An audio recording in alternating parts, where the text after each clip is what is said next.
convidá-los a abrir a vossa Bíblia em Atos dos Apóstolos, capítulo de número 13. Capítulo de número 13.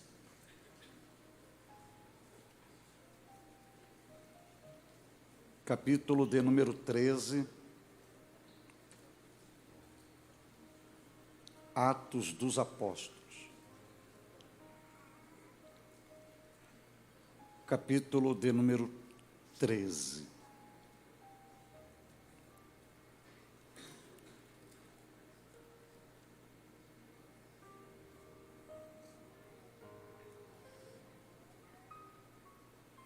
Vamos ler os versículos 1, 2 e 3. Diz a Bíblia, a palavra do Senhor. Na igreja que estava em Antioquia, havia alguns profetas e doutores, a saber, Barnabé e Simeão, chamado Níger, e Lúcio Cirineu, e Manaém, que fora criado com Herodes, o tetrarca, e Saulo. E servindo eles ao Senhor e jejuando, disse o Espírito Santo: apartai-me. Tem uma versão bíblica que diz: separai-me. Separai-me ou apartai-me a Barnabé e a Saulo para a obra a que os tenho chamado. Então, jejuando e orando, e pondo sobre eles as mãos, os despediram. Amém? Antes de você tomar o seu assento, por bondade, olhe para o versículo 2. E servindo eles ao Senhor e jejuando, disse o Espírito Santo. Diga comigo, por favor. Disse o Espírito Santo. Agora, olha o que o Espírito Santo vai dizer: apartai-me a Barnabé e Saulo para a obra a quem os tenho chamado. Amém? Vou pedir duas generosidades. A primeira, por bondade, assentai-vos. A segunda, mantenha a sua Bíblia aberta nesse texto, que eu vou fazer uma ministração expositiva, e nesse texto a gente vai falar sobre conduzidos pelo Espírito Santo para a obra missionária. Como os senhores e senhoras bem viram, estamos hoje fundamentados em Atos dos Apóstolos, utilizando o 13º capítulo, e especialmente hoje os 3 primeiros versículos.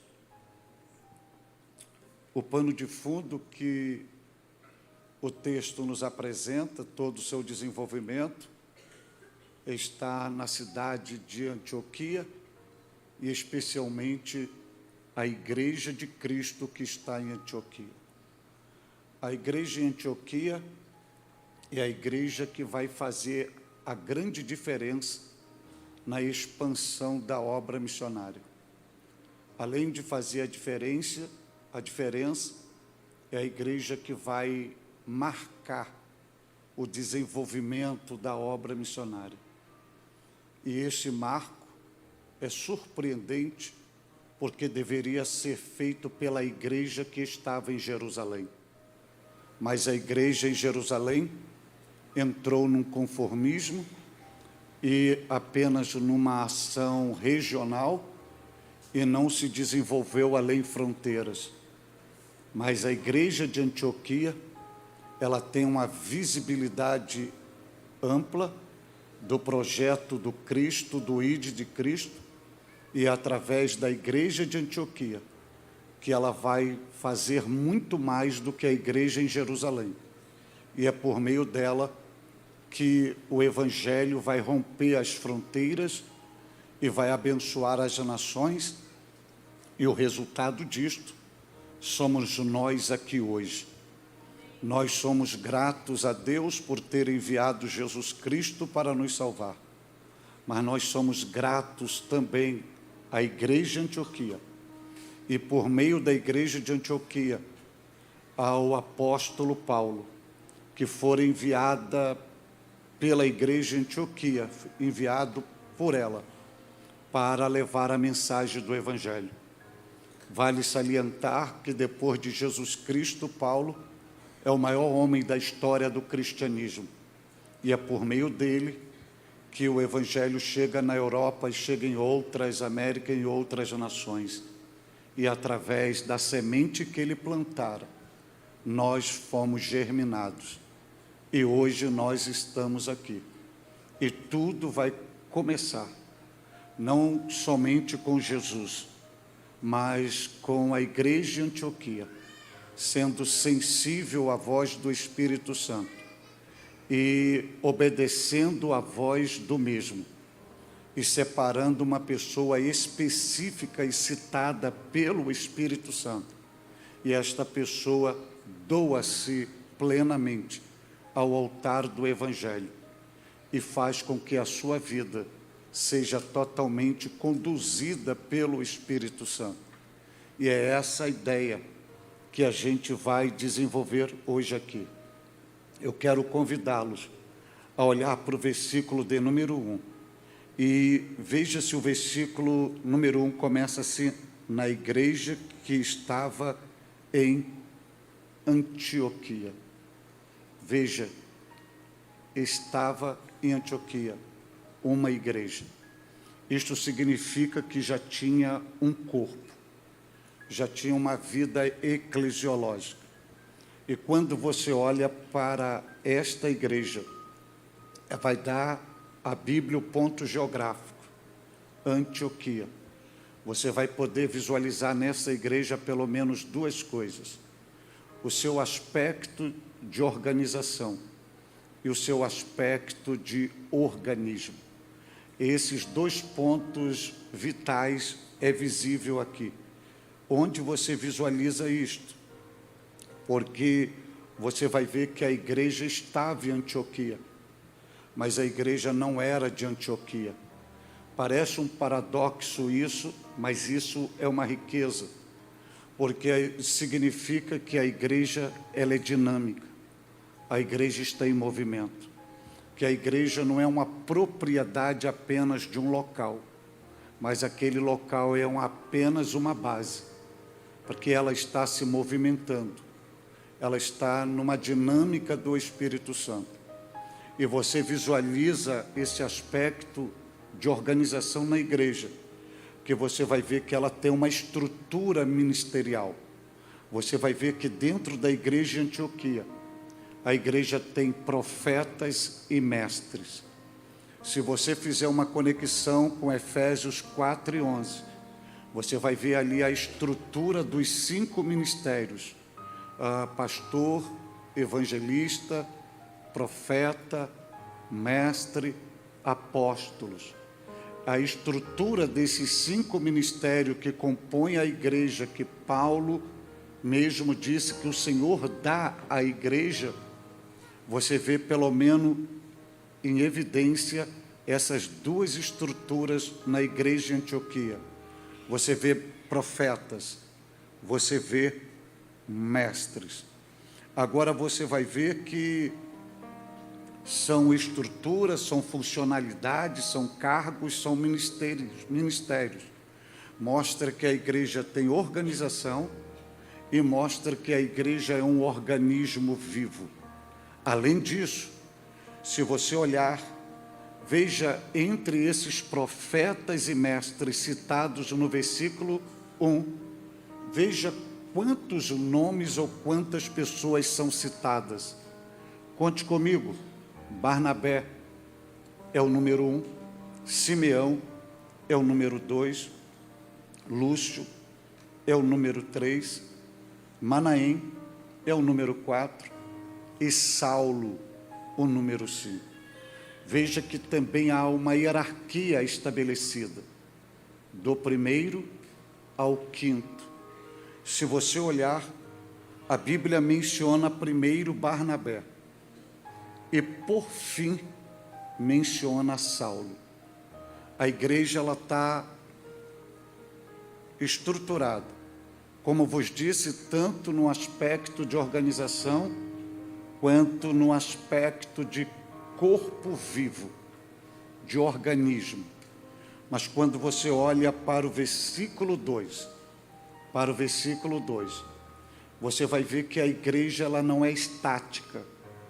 Você vai ver que a igreja ela tem devoção, ela cultiva valores, ela tem praticidade espiritual. E você vai ver que o versículo 2 começa assim: e servindo eles ao Senhor. Esse verbo servir é muito mais do que uma prestação de serviço físico, de esforço físico, de desgaste físico. Esse verbo servir, ele tem algumas dimensões além de uma prestação de serviço. Como eu vos disse, físico. Ele tem uma dimensão de oração, ele tem uma dimensão de louvor, ele tem uma dimensão de adoração e ele tem uma dimensão de jejum. Então é um serviço não somente prestado à igreja, mas é um serviço prestado ao Senhor. Haja vista que o texto vai dizer, servindo eles ao Senhor. E este eles, esse pronome demonstrativo, pluralizado, pessoal, servindo eles. Eles quem? Os profetas e os mestres ou doutores. Veja que os cargos, as funcionalidades que eles exerciam na igreja não abortavam deles a devoção, o culto, o louvor, a oração, o jejum e a adoração. Eles não só prestavam serviço com as mãos ou com os pés, prestavam serviço também com o seu homem interior, com a sua alma, com o seu espírito, ao Deus dos céus. E você vai ver que, servindo eles ao Senhor e jejuando, eles tinham um momento de abnegação, de alimento, onde faziam do corpo deles uma oferta de sacrifício no altar do Senhor, doando-se, renunciando os alimentos para dedicar-se plenamente, exclusivamente ao Senhor. E quem está fazendo isso? Os profetas e os mestres. Eles que participavam da estrutura da organização da igreja eram modelos na devoção, na interação relacional com o Senhor, com o culto, com a praticidade de um serviço não somente físico, mas de um serviço de adoração ao Senhor, ao Deus vivo e verdadeiro. E quando eles estão em serviço ao Senhor e em jejum, olha o que vai acontecer no seio da igreja. No seio da igreja. Veja que tem profetas, tem mestre, mas a voz que ecoa não são dos profetas. A voz que vai ecoar não são dos mestres. Eles apenas servem apenas jejuam. O que eles estão fazendo? Preparando um ambiente. E esse ambiente tem duas dimensões. Primeiro, o ambiente é o ambiente congregacional. É a igreja que eles estão inseridos. O segundo ambiente é o solo do seu homem interior, sua alma, seu coração, seu espírito. E eles estão preparando esse ambiente para quem? Não para eles mesmos. Porque a Bíblia vai dizer que eles estão servindo e jejuando ao Senhor. Não é para a igreja, é para o Senhor. Não é para eles mesmos, mas é para o Senhor. Toda doação, toda dedicação, todo apreço ao Senhor.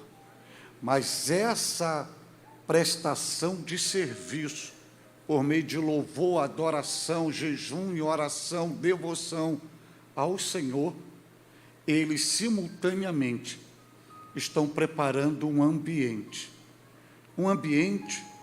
não para que a voz deles fossem ecoadas, não para que eles fossem evidenciados. Eles estão preparando um ambiente para uma revelação, para uma manifestação, para um sobrenatural, para um acontecimento do céu entre eles. É justamente o que vai acontecer. Os profetas e mestres estão servindo, orando e jejuando. E no meio desta prestação de serviço, quem é que se apresenta? Quem é que se revela? Quem é que se manifesta? Só que tem um detalhe. A Bíblia não diz que eles estão pedindo para o Espírito Santo estar ali. A Bíblia diz que eles só estão servindo e jejuando. Mais embaixo, no versículo 3, vocês vão ver conectado também orando. Então, tem serviço, e esse serviço já subentende oração, jejum, louvor e adoração. Mas não tem nenhum pedido expresso aqui. Fale, se manifeste, se revele, Espírito Santo.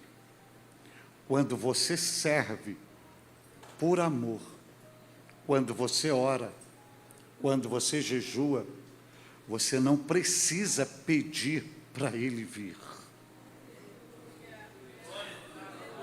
Porque você já está preparando o ambiente para Ele vir. E a sua prestação de serviço ao Senhor. Isso é interessante que eles estão na igreja, mas a Bíblia não diz que eles estão servindo a igreja. Mesmo sendo profetas, mesmo sendo mestres, subentendendo que é uma prestação de serviço à igreja local. Mas a Bíblia diz que tudo que eles faziam era uma prestação de serviço ao Senhor. Paulo depois vai escrever nas suas epístolas, ensinando para nós: tudo quanto fizerdes, mesmo que estejam fazendo aos homens, façam como se estivessem fazendo ao Senhor. E eles estão prestando serviço ao Senhor e jejuando. E quem se manifesta? Quem se apresenta?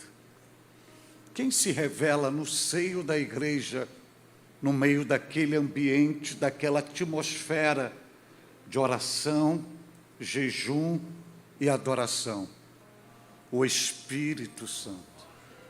Isso já é extraordinário, não é? A presença do Espírito Santo. Só que aqui tem outra dinâmica. O Espírito Santo não só está presente, tem um verbo dizer conectado ao Espírito Santo. Uma coisa é ele chegar, ele se manifestar, ele se apresentar, e estar. Isso já é fenomenal.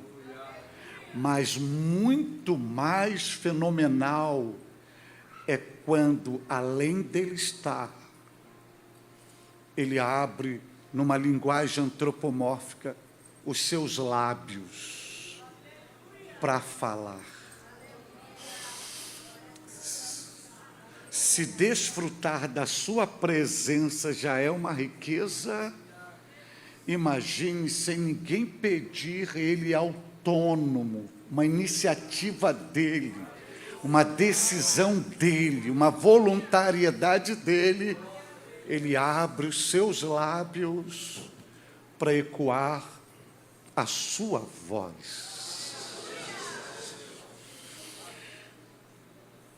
Isso já é extraordinário. E quando ele decide, ao ecoar a sua voz, mencionar o seu nome, no meio da coletividade, ele menciona o seu nome. É justamente o que vai acontecer no versículo 2. Quantos existem entre profetas e mestres?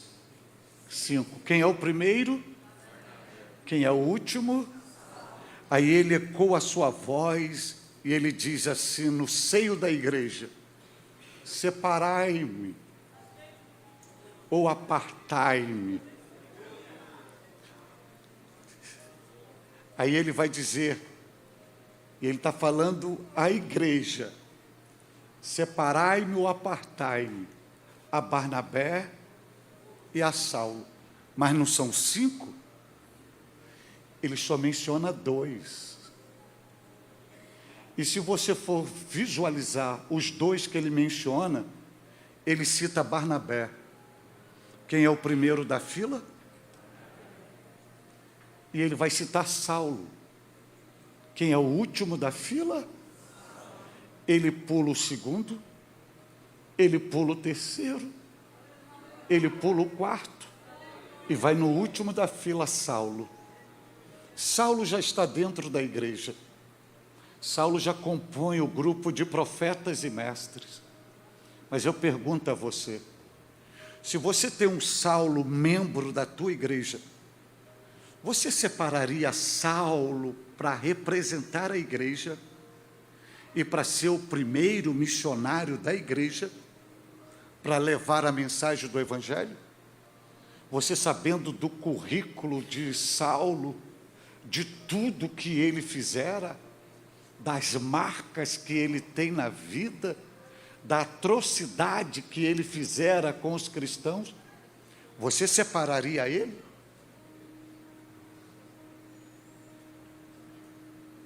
Você o enviaria para a obra missionária? Mas o Espírito Santo brada e diz assim: eu quero Saulo, o último. É sobre essa dinâmica, essa condução do Espírito que eu quero falar com você hoje aqui. Ele vai pegar o último e ele vai dizer Barnabé e Saulo. Só que antes dele citar o nome dos 2, ele diz assim: separai-me ou apartai-me. Analise isso aqui gramaticalmente. Gramaticalmente não precisava desse pronome na frase. Bastava ele dizer assim: separai a Barnabé e a Saulo. A frase tinha o mesmo significado, o mesmo sentido. Sequer sentiríamos falta do pronome me, desse pronome pessoal. Mas ele conecta o Espírito Santo ao verbo separar e ao verbo apartar o pronome. Ele diz assim: separai-me.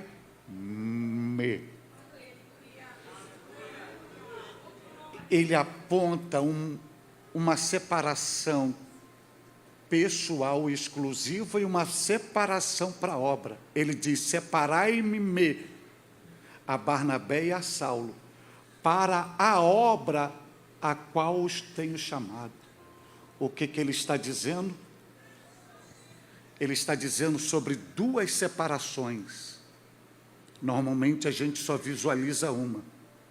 A gente só visualiza a obra. Mas ele está dizendo à igreja: antes de separá-lo para a obra que eu os tenho chamado, separem-os para mim.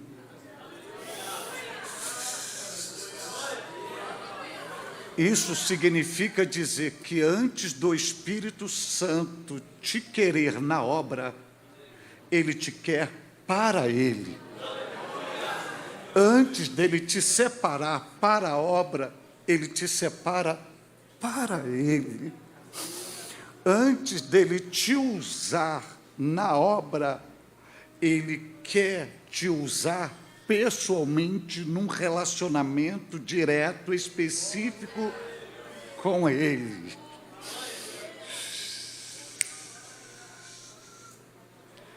Agora preste atenção nesse detalhe, e Saulo vai ser o nosso referencial aqui.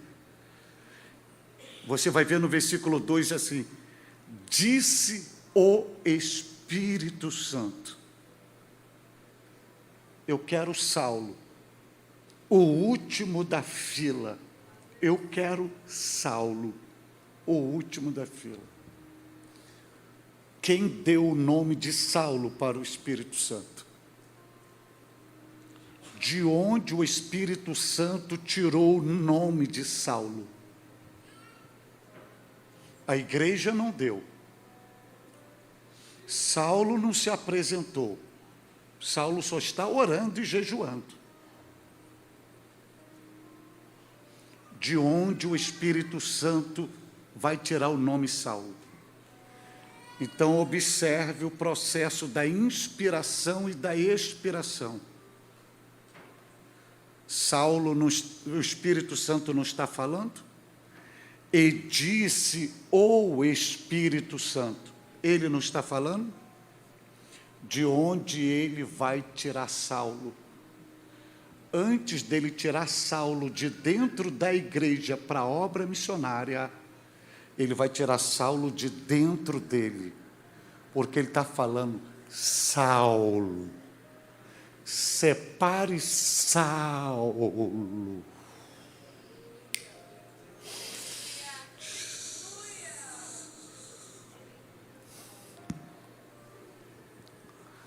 Isto significa dizer que, quando ele menciona o teu nome, biologicamente, geograficamente, você entende que você está em um ponto, mas, na verdade, você não está num ponto. Você está dentro dele. Porque para você ser conduzido por ele, você não é resultado de obra humana. Você sai de dentro dele. E ao sair de dentro dele, significa que essa escolha, esta decisão, é algo pessoal dele. É uma decisão exclusiva dele. E hoje ele te trouxe aqui para mencionar o seu nome. E esta condução do Espírito para a obra missionária, a gente precisa entender. Por que o Espírito Santo está dizendo: separai-me, Saulo? Versículo 1, ele já não está agregado entre os profetas e o mestre? Significa que ele já havia nascido de novo, que ele já tinha uma experiência plena com Jesus. Você jamais será conduzido pelo Espírito Santo para a obra missionária sem antes você ter uma experiência exclusiva com Jesus. Não é simplesmente levantar a mão e dizer: eu aceitei Jesus. Não. é o encontro com Jesus, é uma relação pessoal com Jesus, é uma convivência com Jesus, é um estilo de vida diário com Jesus, é uma entrega plena em Jesus. E eu vou usar uma linguagem, é você estar dentro de Jesus, e Jesus está dentro de você. Aí você diz, mas isto não é possível. Então rasgue as palavras de Jesus em João 15, que Jesus diz assim: se vós estiverdes em mim, e as minhas palavras estiverdes em vós, ou seja, dentro de mim e eu dentro de vocês, ou seja, isso é relacionamento, e Paulo vai entender isso em Gálatas 2:20, quando ele diz, não sou eu mais quem vive, eu estou morto, eu sou um defunto ambulante, eu não existo mais.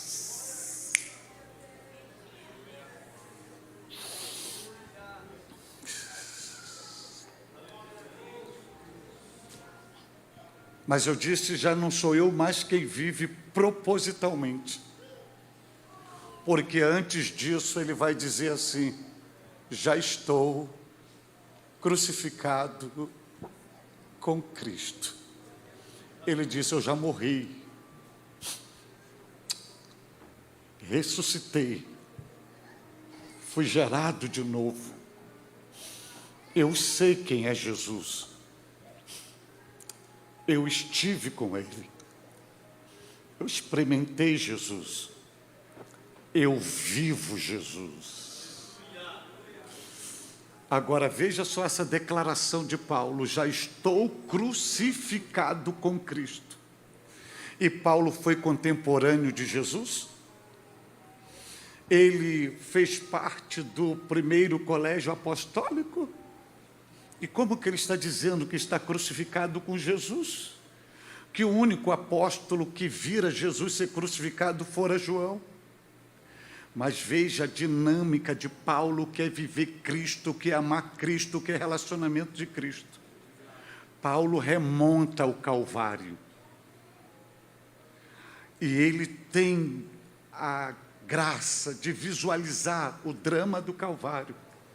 E essa declaração dele é como se ele chegasse no Gólgota e vendo Cristo crucificado, e ele falasse com o soldado assim, despregue o prego da mão direita dele, e me põe colado no corpo dele, e pregue a minha mão direita com a mão dele, pregue a minha mão esquerda na mão dele, pregue os meus pés nos pés dele, porque eu não quero só participar das suas dádivas, eu quero participar da sua dor,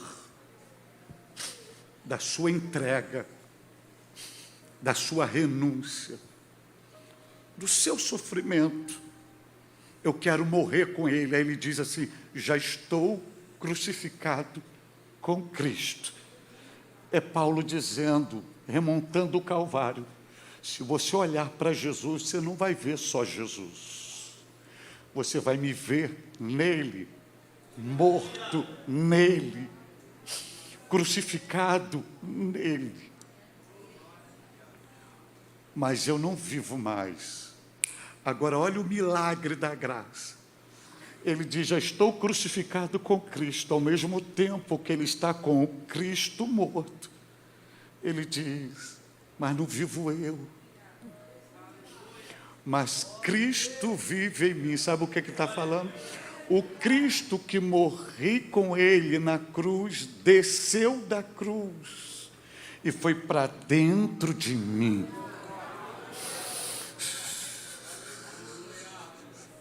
Então, para você ser conduzido pelo Espírito, por o Espírito mencionar o seu nome, você tem que ter uma experiência pessoal com Jesus. Eu estou dizendo uma experiência pessoal, não estou falando de religiosidade. Eu estou falando de vida diária com Jesus. Eu estou falando de conhecer Jesus, não conhecê-lo teoricamente ou teologicamente, ou que dizem sobre ele, mas conhecer com experiência, com vida relacional, numa linguagem bem humana, andar de mãos dadas diariamente com ele, sentar com ele, conversar com ele, trocar ideias com ele, se submeter a ele, viver exclusivamente para ele. E quando você aceita uma vida exclusiva com ele, nele, através dele e por ele, em algum momento, ele vai ecoar a sua voz e vai citar o seu nome e vai dizer assim: eu quero você. E deixa eu dizer algo aqui. Nenhum de nós escolheríamos Saulo, pegaríamos o segundo, mas o Espírito Santo pegou o último. Isso significa dizer que não importa quem veio primeiro do que você, não importa quem está há mais tempo do que você, não importa se você está no meio da coletividade, que ninguém esteja te vendo, não importa se tem alguém mais competente, mais hábil, mais eficaz do que você, porque quando Ele quer você, quando Ele tem um projeto com você, quando Ele quer te usar como instrumento na mão dEle, no meio da multidão, para que não tenha nenhum tipo de competição, Ele diz: eu quero é você. Se a igreja apresentasse luxo, ele diria à igreja: eu não citei luxo, eu não quero luxo.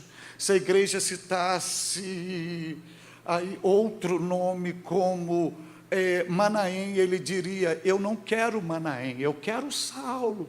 Mas esse é um ex-perseguidor, esse é um ex-matador de crente, esse é um ex-assassino. Não importa, porque eu não escolho baseado no passado de uma pessoa, eu escolho baseado no futuro que eu tenho para ela. E é justamente porque o Espírito se dispõe a te conduzir, Ele se dispõe a te conduzir, te escolhendo, não pelo que você já foi, mas pelo que você será. Ele não quer saber do seu passado, Ele quer te projetar para um futuro, onde você é o grande instrumento nas mãos dEle, para representá-lo, levando a semente do Evangelho. Glória a Deus, glória a Deus. Aí você me pergunta hoje aqui, o que o Espírito Santo vira em Saulo para escolhê-lo? Se era um ex-perseguidor de crente, o que o Espírito Santo vira nele? A mesma coisa que ele vê em você.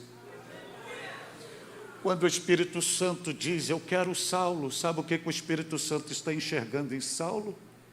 As epístolas. Se você defende que Hebreus foi escrita por ele, está vendo as 13 epístolas, está vendo Romanos dentro dele, está vendo Filipenses dentro dele, está vendo Colossenses dentro dele, está vendo Efésios dentro dele, está vendo 1 Coríntios, 2 Coríntios dentro dele, está vendo 1 e 2 Tessalonicenses dentro dele. coisa que a igreja não via, mas o Espírito Santo já via. As epístolas estão dentro de você, e eu quero você, e o Espírito Santo vai lhe conduzir para uma dinâmica, para um nível que você nunca viu, nunca ouviu e nunca chegou no seu coração.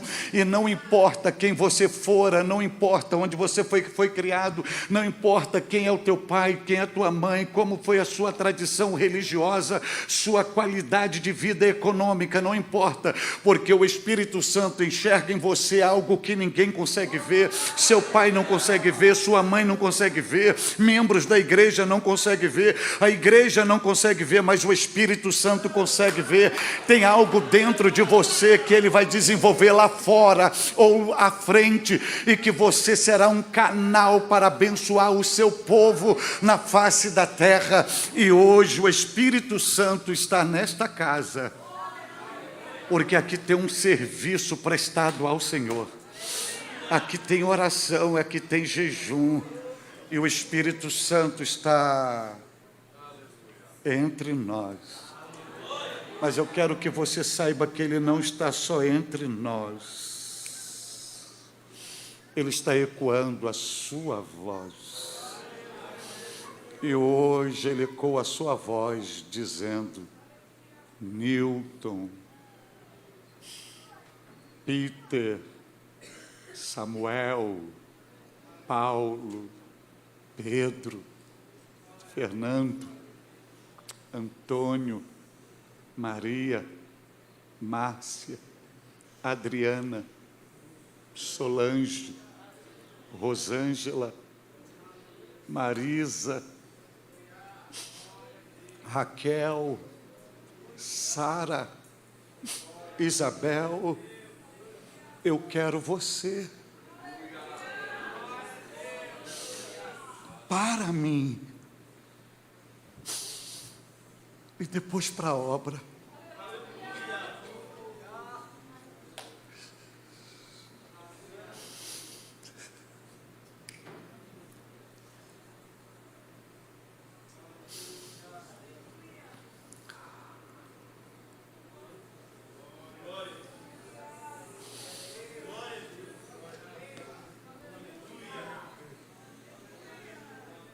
De tudo que eu tinha que te dizer nessa condução do Espírito, de tudo, eu vou parar por aqui, por um respeito ético ao horário. Mas eu vou lhe mostrar a dinâmica do Espírito. Aqui está dentro da igreja, mas eu quero que você entenda que só você estar aqui, você já foi conduzido pelo Espírito aqui, mesmo você vindo de outra tradição religiosa, como Paulo viera.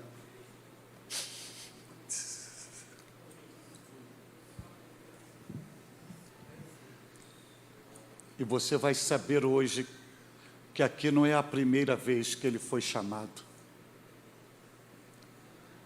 Se for possível, coloque na tela Gálatas 1:15. E vamos ver o que ele está falando disso. Gálatas capítulo 1, versículo 15.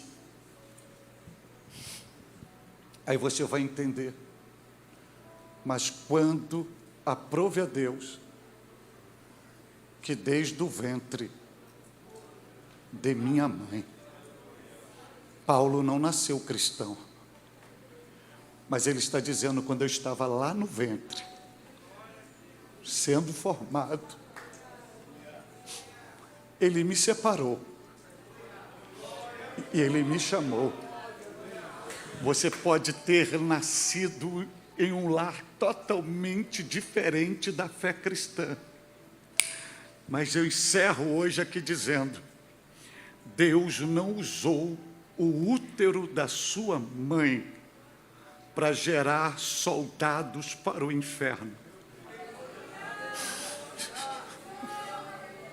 Instrumento de Satanás, mesmo que a fé dela, a praticidade religiosa era outra. Mas quando você estava sendo gerado no útero da sua mãe, Deus usou aquele útero como uma manjedoura para gerar um profeta, para gerar uma profetisa, para gerar um obreiro, para gerar uma obreira, para gerar um pastor, para gerar um missionário, para gerar uma missionária. E hoje aqui o Espírito Santo só está confirmando aquilo que ele já fizera lá no útero, ecoando a sua voz, dizendo: eu quero você, eu estou separando você. E diante de tudo isso, eu estou aqui uma média de uns 40 minutos só liberando a palavra de Deus para você, para lhe dizer e conscientizar e afirmar que exatamente agora, o mesmo Espírito que esteve na igreja de Antioquia é o mesmo Espírito que está aqui. O mesmo Espírito que se moveu na igreja de Antioquia é o mesmo Espírito que está se movendo aqui. O mesmo Espírito que ecoou a sua voz no seio da igreja é o mesmo Espírito que está falando aqui. E eu estou debaixo da graça de Deus, coberto pelo sangue de Jesus, banhado pelo Espírito Santo, para lhe dizer: nenhum propósito, nenhum projeto estabelecido por Deus para você será frustrado, será desfeito, será destruído por Satanás, porque aquilo que Deus fizera no útero materno, o Senhor viu, o Espírito Santo está ratificando hoje, citando o seu nome, trazendo a sua memória. Eu quero você, eu não abro mão de você, eu não desisto de você, eu vou usar você. Você é meu instrumento, você é minha ferramenta, eu vou investir em você. Tem algo dentro de você, tem tesouro dentro de você, tem projeto dentro de você, tem igrejas dentro de você, tem campo missionário dentro de você, tem discípulos dentro de você, tem filhos que você será gerado, que está aí dentro de você.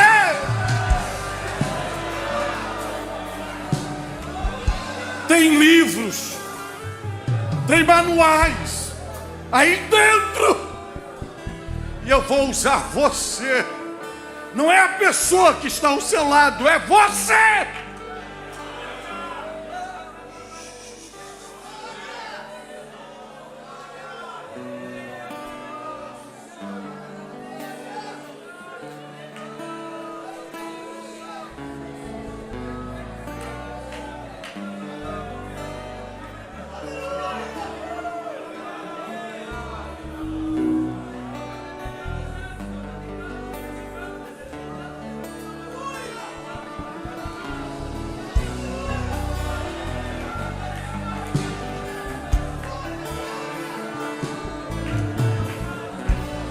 Nós, como abraçamos a fé, nós fomos ensinados que no momento que aceitamos a Jesus, nós recebemos o Espírito Santo, que Ele habita em nós. Isso é uma grande verdade, mas não é toda a verdade. Mas ninguém nunca nos ensinou que Ele também nos recebe, que a gente também mora dentro dEle. Também nunca nos ensinou que não é só a gente que o deseja, mas que Ele deseja também a gente. E é justamente o que Ele está dizendo: separai-me. Sabe o que Ele está lhe dizendo hoje? Eu quero te conduzir, mas para eu te conduzir, eu te quero mais perto de mim. Eu quero você comigo.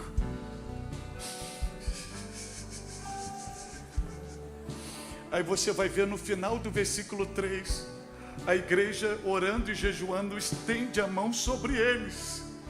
Diz assim, o final do versículo 3: e a igreja os despediram. A igreja despede. Mas sabe como começa o versículo 4? E eles, enviados pelo Espírito. A igreja despede, mas quem envia, quem conduz, quem direciona, quem dirige.